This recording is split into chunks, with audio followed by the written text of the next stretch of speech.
Pria itu menggali peti mati putrinya. Setelah dibuka, ia menemukan putrinya yang telah meninggal 5 tahun ternyata tidak membusuk.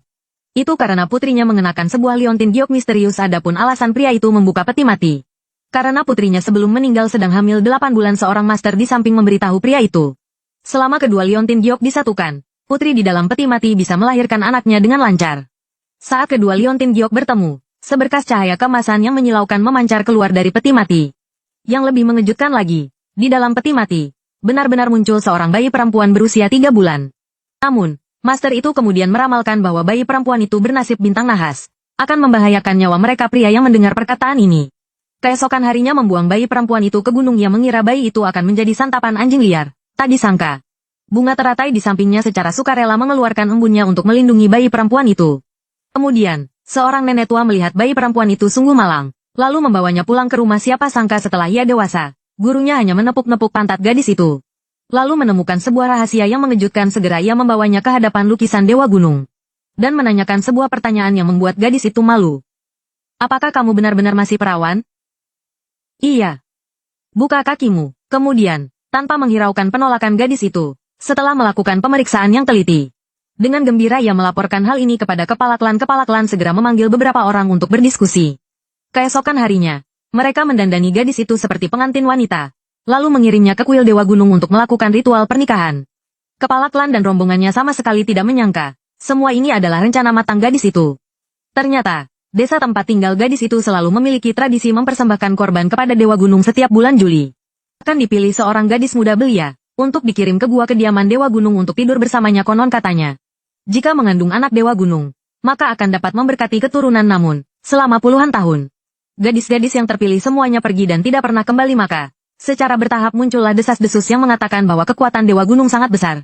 Gadis-gadis muda sama sekali tidak kuat menahan berkah Dewa Gunung. Seiring berjalannya waktu, para gadis menjadi takut terpilih menjadi pengantin Dewa Gunung. Namun, gadis ini justru mengajukan diri bersedia menjadi pengantin Dewa Gunung kali ini. Akan tetapi, aturan klan adalah jika sebuah keluarga memiliki anak perempuan yang pernah menikah dengan Dewa Gunung, maka anak perempuan kedua tidak boleh lagi ikut seleksi. Terlebih lagi, kakaknya meninggal karena hal ini. Gadis itu membuat keributan di klan selama berhari-hari dan dia adalah satu-satunya anak di klan yang berhasil masuk universitas. Sekarang, ia justru sengaja pulang saat liburan musim panas untuk menjadi pengantin Dewa Gunung. Tindakan aneh ini tentu saja menimbulkan kecurigaan para tetua mengenai hal ini. Gadis itu menjelaskan bahwa belakangan ini tubuhnya terasa kurang nyaman. Selalu ada rasa panas yang aneh di dalam tubuhnya. Setelah diperiksa tabib, dikatakan ia menderita penyakit birahi. Membutuhkan seorang pria dengan energi yang meluap untuk bersatu dengannya. Barulah penyakitnya bisa disembuhkan. Dan Dewa Gunung yang perkasa ini adalah pilihan yang tepat. Kemudian, gadis itu melontarkan sebuah berita mengejutkan. Ia berkata bahwa dirinya memiliki tubuh yang sangat subur dan langka. Mendengar itu, kepala klan langsung menunjukkan ekspresi terkejut. Segera memerintahkan guru pengajar untuk memeriksanya. Kepala klan, perkataannya benar. Tulang kemaluannya kencang padat, mampu menahan gula pasir. Tulang pinggulnya lebar, bisa mengandung anak kembar. Dia memang terlahir dengan tubuh suci yang istimewa. Namun demikian, masih ada sedikit keraguan. Maka, ia sengaja mengatur guru pengajar untuk menguji gadis itu. Hasilnya, tidak peduli bagaimana gadis itu disiksa, ia selalu bisa menerima dengan patuh. Bahkan menyatakan bahwa demi menjadi pengantin Dewa Gunung, ia sudah melakukan persiapan matang. Pada saat yang sama, kepala klan juga melalui ramalan menanyakan kehendak Dewa Gunung. Hasil ramalan menunjukkan bahwa Dewa Gunung sangat berkenan dengan gadis ini. Segera dipilihlah hari baik untuk mengirim gadis itu ke gunung. Namun, begitu tandu diangkat, yang dimainkan bukanlah musik sukacita, melainkan musik pemakaman yang membuat bulu kuduk berdiri. Gadis itu seketika panik, segera mencari kepala klan untuk meminta penjelasan. Mengenai hal ini, kepala klan menjelaskan bahwa Dewa Gunung adalah dewa. Tentu saja tidak bisa menggunakan alunan musik yang sama dengan manusia biasa. Meskipun gadis itu penuh keraguan, ia tetap diusung oleh orang banyak ke dalam gunung. Namun, semakin dalam mereka berjalan, suasananya menjadi semakin aneh. Awalnya hanya suara aneh yang membuat pusing sesekali. Kemudian lingkungan sekitar hanya memberikan perasaan seram dan menakutkan. Saat itu, pengusung tandu tidak sengaja menginjak sebuah batu. Terhuyung-huyung, gadis itu menyentuh batang pohon di sampingnya. Seketika telapak tangannya yang lembut berlumuran darah. Sepertinya saat bersentuhan, pohon itu menyerap banyak darah. Gadis itu, kepala klan yang melihatnya, dalam hati mengumpat pertanda buruk.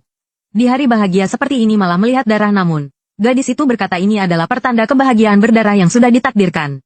Ia mengaku pernah ada peramal yang mengatakan, jika saat pernikahan besar melihat darah, itu justru pertanda baik, menandakan akan banyak anak dan banyak rezeki. Orang-orang setengah percaya. Melanjutkan perjalanan setelah melewati jalan gunung yang berliku, Guru pengajar tiba-tiba menyuruh semua orang berhenti. Mengatakan bahwa jalan menuju gua kediaman Dewa Gunung adalah bagian terakhir. Pengantin wanita tidak boleh melihatnya. Segera ia menutup mata gadis itu dengan kain merah, untuk menghindari terungkapnya tujuan perjalanan ini. Dan gadis itu sengaja meminta pelayan mengikat talinya dengan kencang ternyata. Baru saja saat telapak tangannya terluka. Gadis itu sudah memikirkan cara untuk mengingat rute ia diam-diam mengepalkan tangannya, membuat lukanya kembali terbuka. Meninggalkan jejak darah di sepanjang jalan untuk menandai rute begitulah, dengan dipapah oleh sekelompok orang. Gadis itu diantar sampai ke depan pintu gua kediaman Dewa Gunung sebelum berpisah. Kepala klan berpesan.